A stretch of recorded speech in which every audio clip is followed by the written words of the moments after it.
So I'm just going to kind of jump in. We'll welcome new people as they come.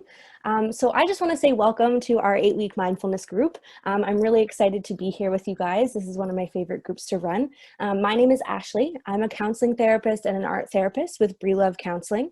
And this group has been created with love from all the Breelove team. And we're really excited to be able to offer this to you guys and to our community, especially during a time like this where we're going through a pandemic and lots of things are uncertain. And mindfulness is probably a conversation that's pretty important right now and for all of us to be a little bit more aware of. So I just wanted to give some background information on Breelove Counselling.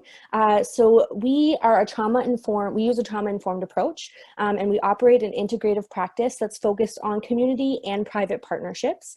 Our specialties range from general mental health, art therapy, adversities, trauma, nutritional psychology, and all for individuals aged 18 or older. Our focus is to help individuals build resilience and heal. We achieve this by exploring opportunities for wellness and empowerment, non-judgmental listening, and customized treatment plans. So our focus is also a central part of our commitment to working with first responders, including healthcare workers, and bringing awareness in particular to vicarious resilience and helping manage vicarious trauma and building a trauma-informed organizations.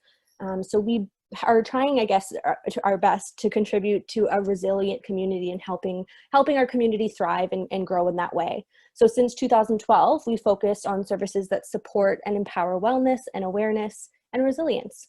So our community contribution also happens through a partnership that we have with the Canadian Mental Health Association of New Brunswick and their Moncton office in particular. So we offer a free counseling program that is a practicum placement program for graduate counseling students. And this offers free counseling for those in need. And we also have a counseling clinic now as well that is offered throughout for all of New Brunswick, as we are virtual right now because of everything going on. So we can offer video sessions, telephone sessions, or messaging sessions as well. So during this pandemic, if you need a little support or need a little extra support, there's always that option for you. If you have any questions about that, you can definitely put that in the chat or even email CMHA as well. So let me just grab next slide. So throughout the next 8 weeks, we're going to be touching on 8 different topics. So we're going to be talking about mindful versus mindfulness, which is our first topic this week. We're also going to be talking about when it's hard to be mindful, thinking mindfully, mindfulness experiences. Let's talk about our feelings, making the best of it, mindfully sociable. So it's kind of the social part of being mindful, and then putting it all together. So these are, we're trying again to bring in an awareness and also a participation in developing more mindfulness skills. And there's going to be opportunities for reflections and questions along the way. So like I said, I really want to encourage participation through the chat if you have questions. There will be opportunities, like I said, that I'll ask some questions and you guys can just post those in the chat. I think it's great to be able to have a conversation even if we're not all kind of talking at once. So those are great. You can, I'll do my best to be monitoring that as much as I can. I think I've gotten it down pretty well. But yeah, so we'll just work together on that and just let me know in the chat if there's anything, any issues coming up that you need help with. So the hope is that this group is going to help bring about some new skills and improve your experiences as you go along. So, like I said, we are going to dive into the topic of when it's mindful versus mindfulness today. Let's jump into that. So I guess I'm just curious for everyone here, if you've ever experienced the idea of your mind is racing, especially lately. I would imagine that most of us are kind of having more anxiety, maybe more pressure to just feeling uncomfortable more so than ever, especially in a pandemic situation. Going to the grocery store feels uncomfortable. Just leaving your house might feel uncomfortable. We're starting to kind of enter into a new phase of going back to a new normal. And I can imagine, I don't know if anyone can relate, but that brings up some anxiety, I guess, for me, in terms of going back to normal, and what does that look like, and how is that going to feel? I guess I've gotten quite comfortable in working from home, so it's going to be interesting to kind of transition back into a new normal, and into going out again, and kind of trying our best to get back to maybe a place that we've been before. So I think that, like I said, this is something that we likely are all experiencing to a certain degree. This can vary, right? It might feel like your nerves are a little bit worn, or your energy is kind of exhausted, or maybe there's a fog clouding your thoughts. Are you consumed with worries and wondering about the pandemic and what's happening in the world? And do you get lost in your thoughts and tend to zone out, right? So these are all things that, again, I think most of us can relate to in a certain sense, especially right now. And some of us feel this way quite often. Some of us really struggle with overwhelming emotions.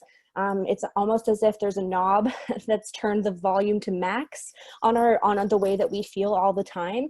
And when we get angry, sad, scared, it shows up as really big, powerful emotions, like almost like a wave that can sweep us off our feet. So I wanted us to take a minute here to think about a time when you faced an overwhelming emotion in your life. It could be right now, it could have been in previous years. What did that feel like? Does anyone want to share their experience with the group in terms of how it feels when they experience an overwhelming emotion? For me, I think sometimes it almost feels like I'm out of control if I'm feeling something overwhelming. Or like almost that I'm like looking at myself from above and watching myself kind of act or behave, and it feels a little bit out of control. I don't know if anyone can relate to that feeling. Right. So I think that's a great point in terms of that shutting down feeling. When we start to feel overwhelming emotions, because it's so overwhelming and it's so scary to feel these things, and if we don't know how to deal with them, that idea of we want to shut down, or we want to numb, or we want to avoid it, is probably a likely feeling that we've all had in some ways. That idea of your mind constantly racing all the time, I can't imagine how that would feel, to have that and to feel that way all the time. It's a tough feeling. I know I've experienced that. I definitely personally in my own life, and just bits and pieces of time, but having that all the time, it would be exhausting. I can only imagine. That idea of control is something that we will be definitely talking about further kind of as we move through the group. That's one of the topics that comes up a lot, kind of that issue of, whether not losing control, but also how do we gain control, and also dealing with uncertainty and being okay with that, all of those things. When we experience overwhelming emotions too, I think we can all relate to the idea of maybe things coming up that we maybe forgot about. It can resurface a lot of old feelings. It's definitely, we're going through a lot of stuff right now, and especially in a pandemic, that's going to bring up a lot of feelings for people. And I don't think it creates a sense of lack of safety. This pandemic, whether that be financial safety or personal safety. And this has been really hard in terms of it's changed our entire lives to be able to not see the people that we normally see all the time, not do the normal routines that we normally have. It's definitely created a very, very strange experience for all of us. And as humans, we're wired to need connection and to need that physical interaction. So it's really tough to not be able to have that, especially if maybe you're somebody who lives alone. That's really hard. And again, especially when holidays come up, I know Easter passed, and not being able to go see family if you celebrate that holiday, or not being able to interact with the people that we normally interact with. It's been really tough. So there are days, and I think a lot of us are kind of relating to that idea of when our feelings really hit us, like almost like a tsunami, and it kind of takes us over, and we don't really know what to do with that. And when that happens, it makes you understandably afraid to feel your feelings, because you don't want to get swept away by those big emotions all the time. And the trouble is, the more it's kind of we'll talk about this again a little bit more, but it's that paradox of the more we try and put a lid on our emotions or push them down or suppress them, the more overwhelming that they can get. But yet when we feel them, they're so overwhelming that we fear feeling them in the first place. So it's a really tough dynamic to kind of sit with. So this is actually called distress intolerance, is this topic, or what is that called? And it's the idea again of that pressure cooker of when our emotions come out when we least expect it, and maybe because of something neutral that's happened or mundane or that normally wouldn't bother us, but you've been holding so many things in all for maybe even weeks now, that this neutral thing that again normally wouldn't bug you has now turned into this major feeling, and it just is very overwhelming, and all things kind of released all at once. So that pressure has built, and when we suppress our feelings because we're scared of them or because we fear how we're going to act when we have those feelings, it turns into this pressure cooker, and eventually they have to be released somewhere. And sometimes that happens in maybe inappropriate settings or maybe not at the best time. And that can create a lot of feelings too. And feelings sometimes of shame or embarrassment or guilt, when we do react or have overwhelming feelings that just kind of come out of nowhere. So again, talking about that and that kind of idea of our emotions kind of taking us over or coming up when we least expect them, that's really what we like to call being mindful, right? So whereas mindfulness is the tool that can help you become happier, calmer, more creative, more focused, and maybe more in touch with yourself.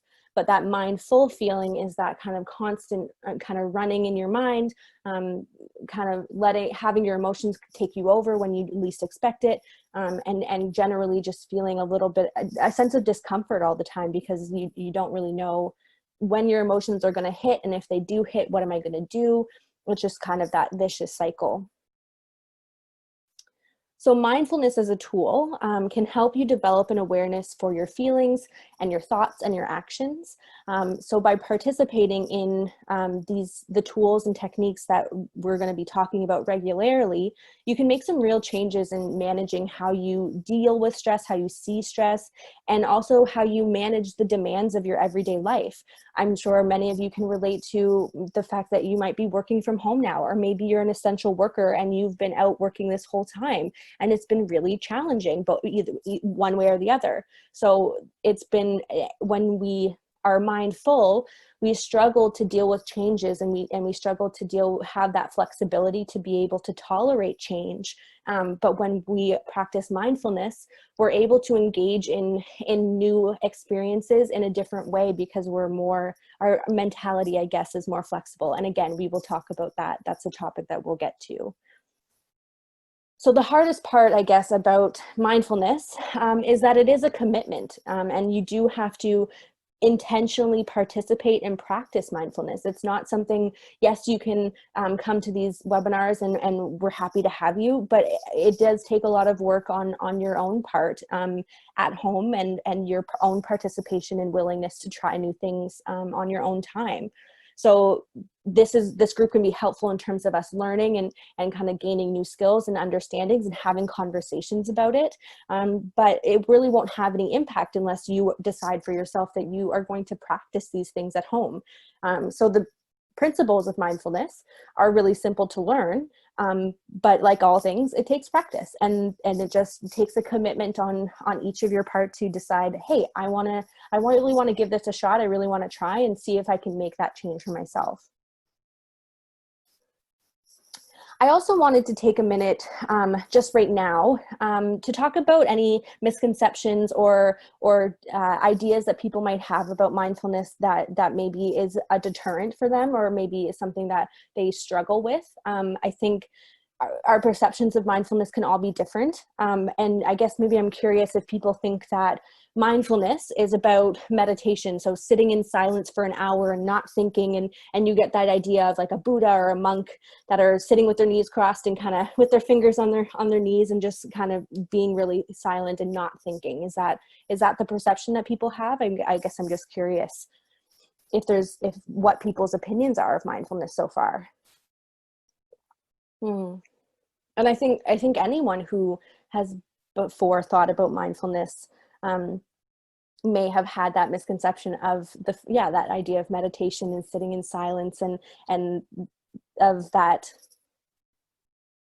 that not thinking piece. I think that's the biggest one that I think we struggle with, because oftentimes if we tried meditation before, we might have come across that barrier of, well, I keep thinking, I can't focus because I'm thinking, or my mind is racing and I can't make it stop, so I'm not good at meditation. So we tend to stop doing that activity, or we try something else. Mindfulness is not meditation. Mindfulness meditation is a form of mindfulness, and it's a technique of mindfulness, but mindfulness in itself is something totally different. It's about attending to your sensory experience. It's about noticing your present moment, how you're feeling, what's going on, what senses are you interacting with. It's all about those kinds of things, rather than that sitting in silence and not thinking. I like to tell clients in particular who struggle with meditation or mindfulness is that it's not about not thinking. We all think, and our brain is going to do that whether we like it or not. It's more about redirecting your attention retraining. So when you're meditating and you're being asked to focus on your breath, or maybe a mantra or whatever, it's about noticing when your head or your mind goes off on those little tangents that we can go off on, and again bringing yourself back, and just continuing to do that, and not get frustrated that your mind is going off onto that little tangent, but just noticing it. Oh, I've kind of strayed a little bit, let me bring myself back to my breath. So that skill of practicing that is a really helpful skill that's going to serve you moving forward, because when you are able to notice when we get in those worry loops in our head, and you're able to practice that through meditation of noticing when your attention gets strayed away and it goes into your mind, the better you're going to be able to do that in present time, in real time, and be able to bring yourself away from those worry thoughts and back into the present moment and what you're doing, and being able to focus on the task at hand. So meditation is one of the toughest kind of practices of mindfulness, but it is a really helpful one as well. It can, once you get a feel for it and you can kind of figure out what works best for you, it can be really great, and again tend to lead to feelings of being more relaxed and just calmer and more at ease. But meditation, if that's not for you, if this is something that you struggle with and you're worried about, don't worry about it, because that's not the only form of mindfulness that you can practice. So if that's something that you're worried about, don't stress too much, because again, we're going to go through and talk about different techniques that you can use, and it doesn't involve, not all of them involve meditation. So if that's something you're worried about, put that worry aside, because there's definitely other ways to practice mindfulness that doesn't involve meditation, although it is a good option if you're open to it.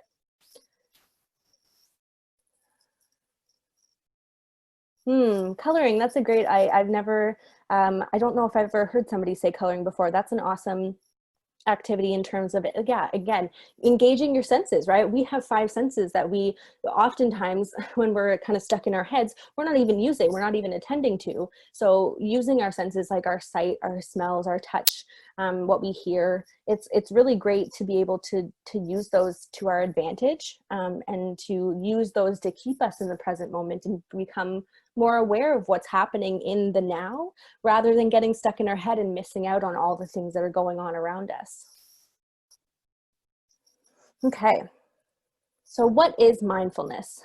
So mindfulness, as I'm sure some of you may already know, means to deliberately pay attention to whatever you're doing right now. It means paying attention in a particular way, on purpose, in the present moment, and being non-judgmental about that. So mindfulness doesn't conflict with any beliefs or values, and it's a practical way to notice our thoughts, our physical sensations, sights, sounds, smells, anything that we might not normally notice. So the actual skill is pretty simple, but it's so different from how our minds normally think and behave. So it does take a lot of practice for this to become more automatic versus that automatic thought process that we have already, which is to get in our heads and kind of think and maybe worry, right? So this is, and be more mindless and unconscious about what we're doing and how we're behaving in the world. So mindfulness can simply be said that it's noticing what we don't normally notice, because our heads are usually too busy in either the past or the future. So thinking about what we need to do or going over what we have done rather than thinking about what am I really doing currently? What am I doing right now? And what is what's in the present moment? I can remember, as an example, I was driving home from work last year, and I was going over the bridge, coming back into Moncton from Riverview, and there was a beautiful sunset. It was gorgeous. And it was a longer day, so I was feeling a little drained. So seeing the sunset, I was like, oh, this is so nice. It was so peaceful. And I was thinking to myself, I wonder how many people are taking this in right now versus being kind of stuck in your head. And when we drive, especially, we are on autopilot and we tend not to notice what's around us. And we're kind of, sometimes I can imagine we get to our destination and we're like, oof, how did I get here? I just drove for 20 minutes and I don't even really remember. So I thought to myself, how many people are taking in this moment? And I wonder how many people would appreciate the moment if they could get out of their head, and not be thinking about, what do I have to do when I get home? What am I making for dinner? Picking up their kids, thinking of all the chores they might have to do, maybe they have to get back to work when they get home and answer some more emails, right? So all the things that our to-do list and our checklist that we have, and maybe worrying about the future, etc., when we get into that, we tend not to notice what's around us, and we might miss out on some really beautiful moments. So another example of this would be, imagine that you are going outside for some fresh air, especially on a day like today where it's finally sunny and it's going to be a little bit warmer, at least in Moncton. So you might notice when you first get outside, you might notice the temperature, whether it's sunny or cloudy. But then quite quickly, you're going to slip into that automatic thought mode, and you're going to start thinking about the emails you need to answer, or the bills you might need to pay, or what you're going to have for dinner, or grocery shopping, or just your typical checklist, right? And that laundry list of things that needs to be done. So again, this is a pretty normal experience for all of us. Excuse me. And it's the default way that our brain thinks naturally. But on the other hand, if you were to go outside with a young child, for example, they'll probably call you over a few times, being really excited and say like, hey, come look at this ant. So they get really engaged with their environment and with what's going on around them. And they really are engaging with all of their senses, usually all the time.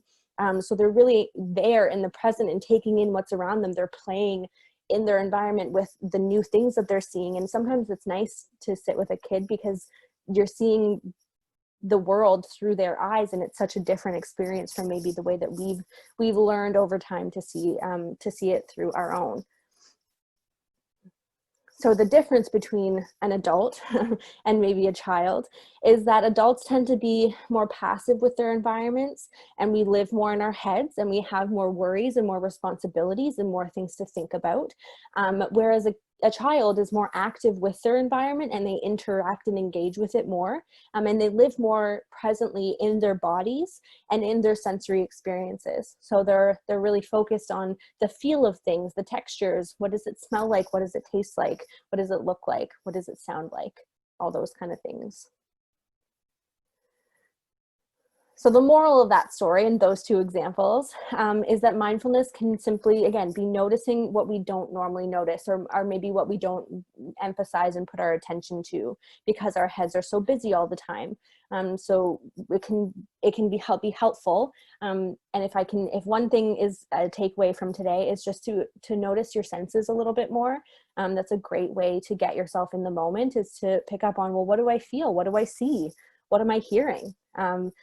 When you step outside, really take in everything that's going on when you step outside. That's so different from our little internal worlds in our houses. So as I mentioned earlier, mindfulness is a way to help us retrain our attention. So our minds wander about 50% of the time.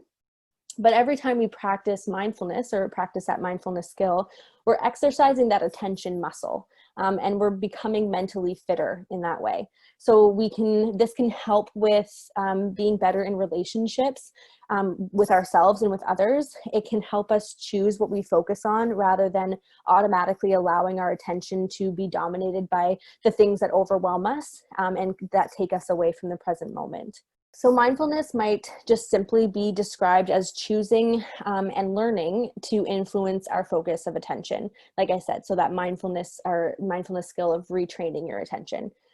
So it requires practice, and again, a lot of us spend most of our time in that kind of distracted, zoned out, unmindful, running on autopilot mode. And that's not a bad thing. It's just the way that we've developed. And because we're such thinking beings, and we have that capacity to think and to worry and to plan ahead and to reflect, we've we swung that pendulum a little bit too far into living in that thinking brain rather than living within our bodies and in the present moment. So as a result of that, though, when we are mindless rather than being mindful, or having mindfulness, it results in us feeling more lost, anxious, frustrated, and especially when something happens that's out of our control, or maybe goes against what we thought was going to happen or what we expected that was going to happen. This can create a lot of frustration or fear or anxiety because we were anticipating a certain reaction happening, or a certain something, we expected a certain outcome, but that didn't happen that way. And if we're not being mindful, then we struggle with that because it's going against what we expected to happen. And because we're living in our heads and not in the present moment, it makes it hard to be flexible with those changes or with this new outcome that we're having. So on the screen, we have a list here. So we're going to look at some common ways that we've all experienced being unmindful. So I'm going to read them out, and I want all of us to kind of keep a tab on how many they've experienced and how many that they notice that they engage in often. So we talked about this one. So while driving or traveling, you don't remember the experience or which roads that you took. Next one, while having a conversation, you suddenly realize that you don't know what the other person is talking about. While having a conversation, you're already thinking about what you're going to say next, rather than listening to what the person is saying, and you're already thinking about that before the person's done speaking. While reading, you suddenly realize that you've been thinking about something else and you have no idea what you just read. While walking into a room, you suddenly forget what you came to get. After putting something down, you can't remember where you just put it. While taking a shower, you already are planning what you have to do later, and then you forget if you washed your body or your hair or put the conditioner in. So some of you have already said that you do all of them. Right. So again, most of these examples are pretty harmless in general, right? But especially when we experience overwhelming emotions, or if we struggle to cope with our emotions, when we're being unmindful like this on a daily basis and maybe all the time, again, this can lead to significant impacts on our lives, because this again creates that situation of when we're on autopilot or we're being unmindful, we're not attending to what's happening in the moment, and that can create problems later on. Like I said, these are pretty harmless, and like most of us have said, we can all relate to to these happening, and we've all experienced them at some point or the other. And just to say, when we're not being mindful, that's going to happen. Like we talked about earlier, your mind wanders 50% of the time. So you're not able to be mindful, have those mindfulness skills all the time. and you are going to be mindless a lot of the time sometimes too, and that's okay. And that is going to vary depending on the day, what's happening in your life at the time. But again, noticing these things and noticing that you're getting into that space where you aren't being mindful is, again, going to practice that attention muscle, and it's going to help you be able to bring yourself back more often when you develop a better awareness for it. So can anyone think of any other examples maybe that weren't on this list where they might be pretty mindless? How about when you're watching TV at night and you're snacking and you realize that you ate an entire bowl of chips or popcorn or whatever, and you didn't even realize that you did it? What about when you're doing the dishes and you're thinking about a million other things? It's like that thinking time sometimes. Or even when we're standing in line at the store or the bank, and we're kind of lost in our thoughts. Right. So mind wandering, yeah, even when we're cooking and not really paying attention, and that can lead to maybe things burning, or you're putting the wrong ingredients in certain things, or you're forgetting ingredients. Mindlessly on your phone, absolutely. I don't know if anyone can relate, but I've been noticing that the time spent on my phone has exponentially gone up since the pandemic, and I've just been on my phone way more than I usually am. Watching TV, yeah. Yeah, and I think our phones are a big one in terms of when we zone out or when we get into that mindless state.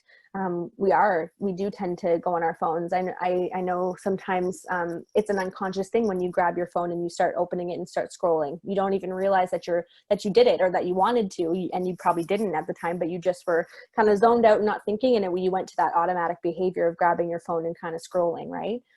So these are great examples. So all the examples that we've touched on are, again, examples of being on that autopilot mode and being mindless. So your body is physically doing something, but your mind is in maybe a totally different place from where you should be. Being in this state can impact your feelings, and when we tend to have our buttons pressed, or when we are more sensitive to certain things, it's likely that we're feeling that way because we're in that mindless state.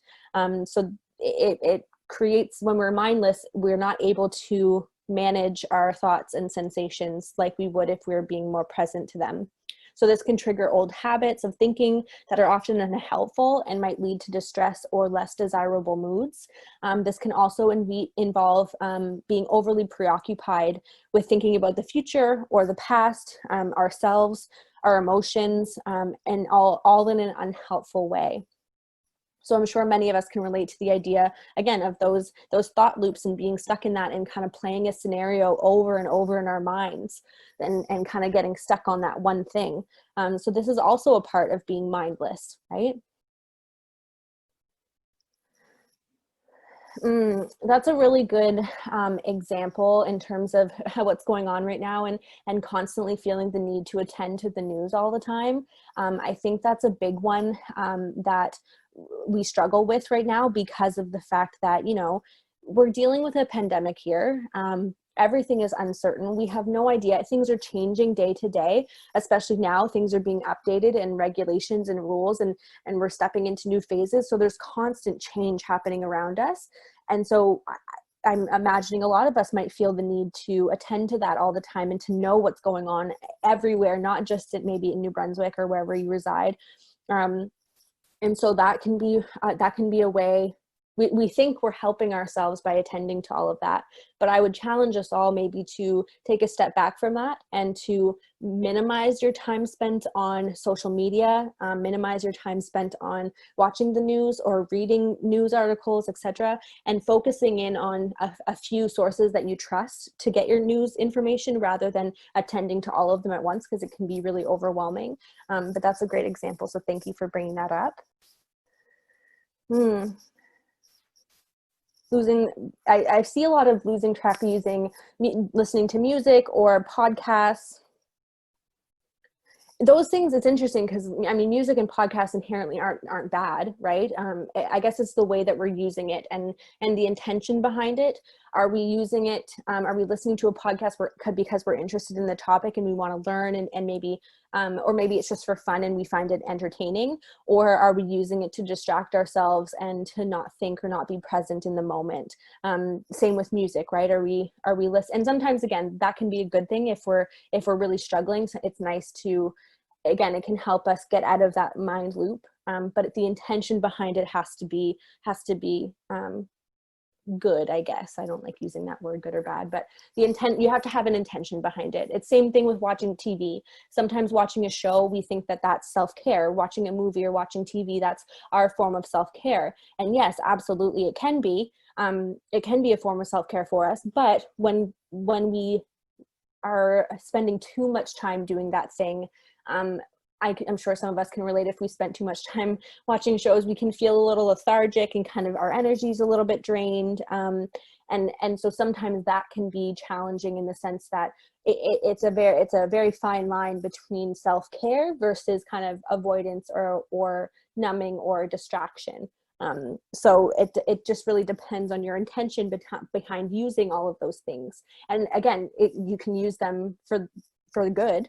Right? Music is great. Music makes us feel good. It can make us feel lighter or happier. And sometimes it's just nice to dance around your kitchen or dance around when you're cleaning, right? There's certain ways that we use music to help us, but we're using it for distraction or numbing or avoidance, then that can make it more unhelpful than helpful.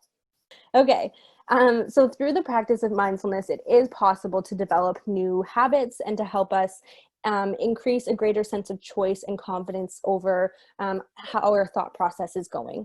So mindfulness gives you the choice to not go into those old habits that maybe we've had that might have caused problems for us in the past.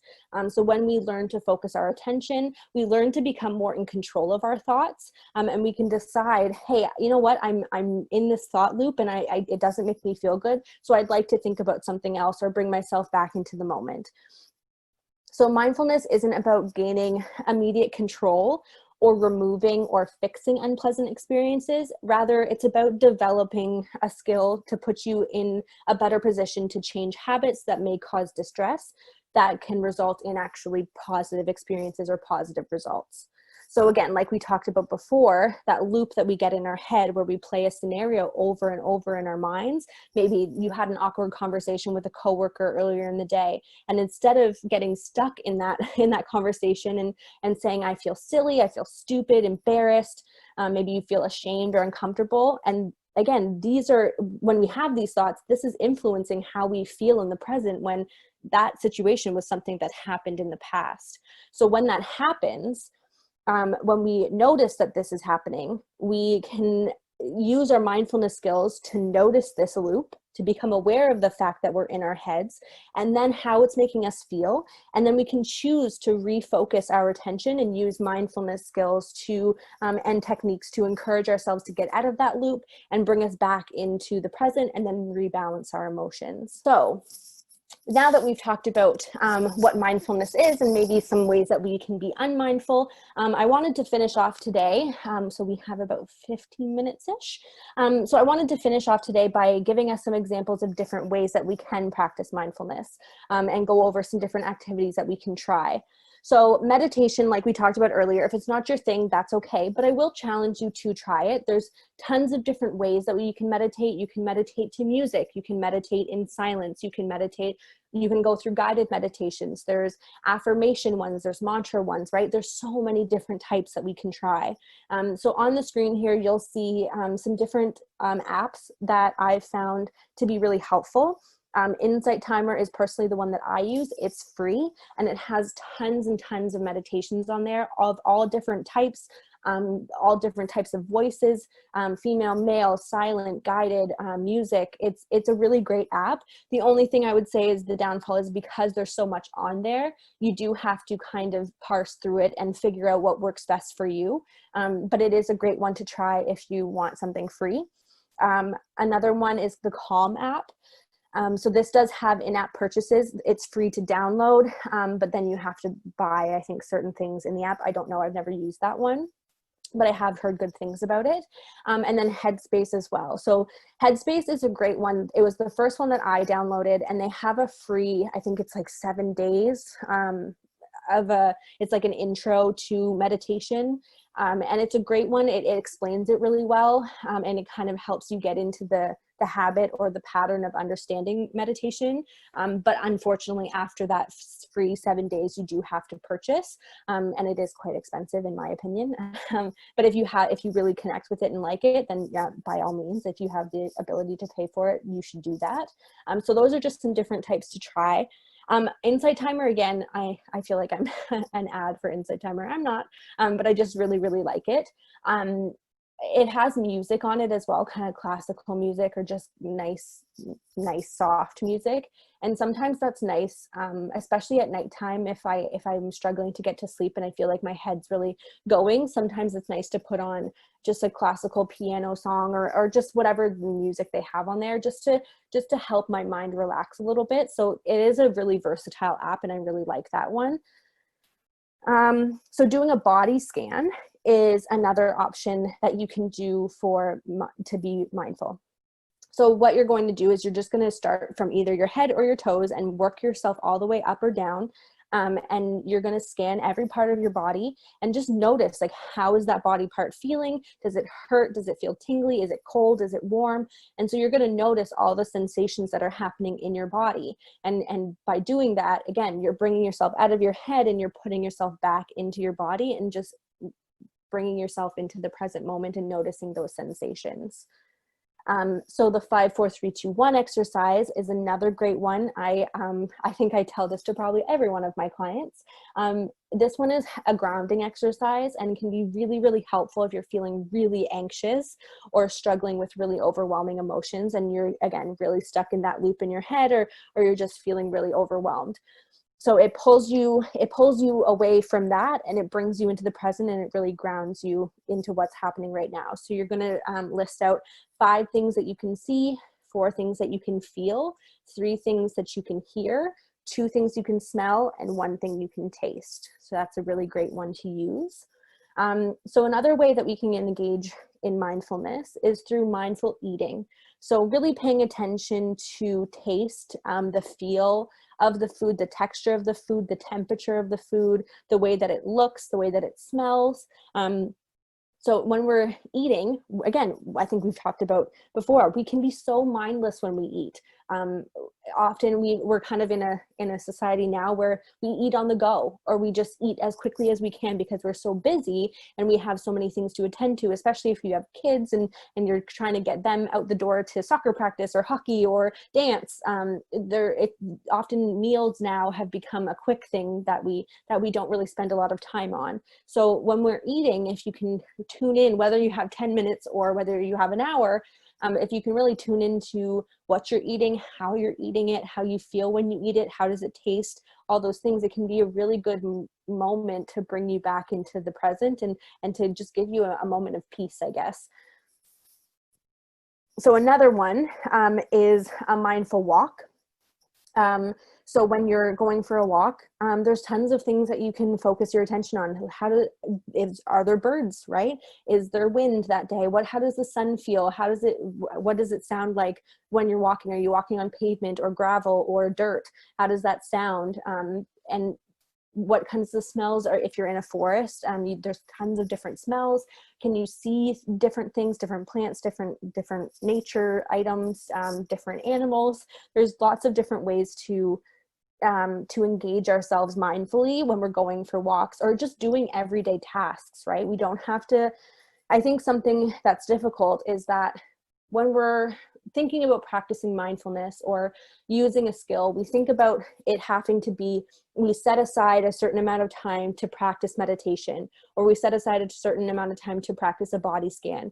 But really, we can be mindful in everyday life. We can be mindful in the simple things that we do during our day. It doesn't have to become this big thing that we're adding to our day when we already feel that we might be too busy. It can really be added into your daily routine and the things that you're already doing, like eating, your walk to work maybe, or maybe if you take a walk at lunchtime, you can be mindful then. It doesn't have to be this big thing that you have to add, or another chore, or homework, etc. It can really be introduced into your daily life.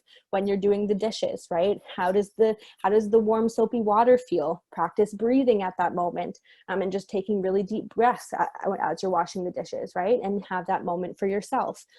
So it doesn't have to be something that's completely separate from your day. It can really be included into what you're doing already. Yeah, eating mindfully is a great one. I think, I'm sure a lot of us can remember eating dinner with our parents every night at the kitchen table.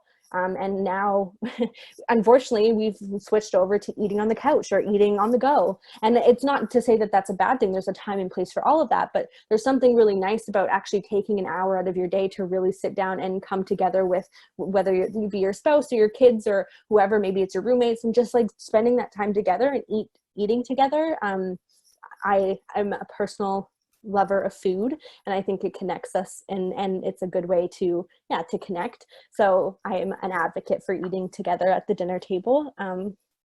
But it's one of those things, I guess it depends on who you are and what you like.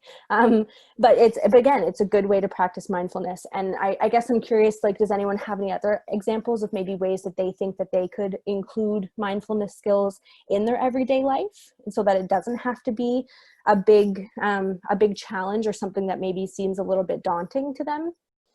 Right. Practicing deep breathing at any moment of the day, right? That's one thing, especially when we get really focused at work, oftentimes we kind of, not that we forget to breathe, but our breathing can become really shallow. So when we actually, and sometimes our shoulders kind of come up here, and we're sitting in our desk, and our shoulders are really high. If we can notice that and just relax our shoulders, relax our bodies, take a deep breath. These are just general things that you can become more aware of and develop, again, that noticing skill. Yoga is a great one. Awesome. Gardening. Yes. Engaging in crafts. Pets. Yep, absolutely. Pets can definitely help us live in the moment, and they're a nice little entertainment during our days. Stretching. Yeah.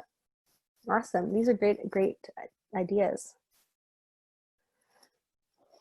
Sunflower seeds. Okay. And sunflowers are so happy. They're such a happy plant. Baking. So again, right, these are all everyday things that we would normally do, but baking, and these are, again, you could be baking cookies for a reason, right? Or baking a cake, or whatever it is that you like to bake, muffins or whatever. But if you're being mindful about it and really noticing how you're feeling, noticing the ingredients that you're using, how it smells, how it looks, how it feels, like, this is a really good opportunity to practice mindfulness that, again, you're going to bake anyway. You were going to make these muffins regardless. So if your intention about it is to be mindful, it's a great opportunity to practice that. Great. So as we kind of wrap up today, if anyone has any questions about anything that we talked about today, please put those in the chat. I'm happy to answer them. But otherwise, I'm going to challenge us all to engage in a mindfulness activity every day for the next week.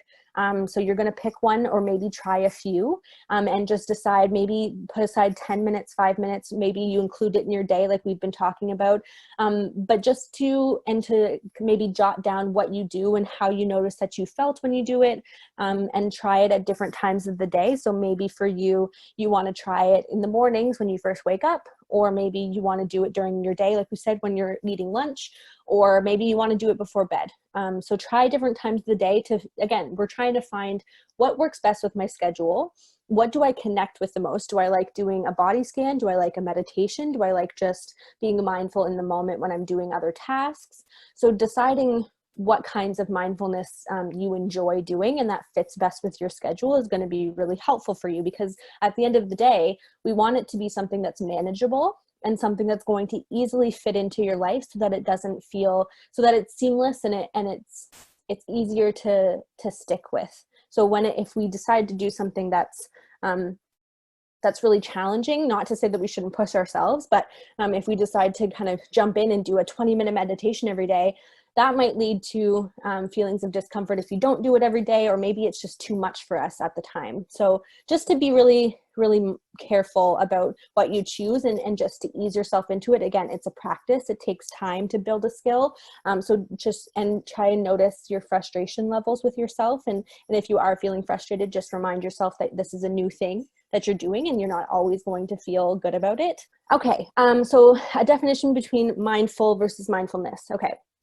So when we're talking about mindful, so F-U-L-L, that means we're being mindless. So we're not, our brains are on autopilot. We're kind of living in our heads, and we're not being in the present moment.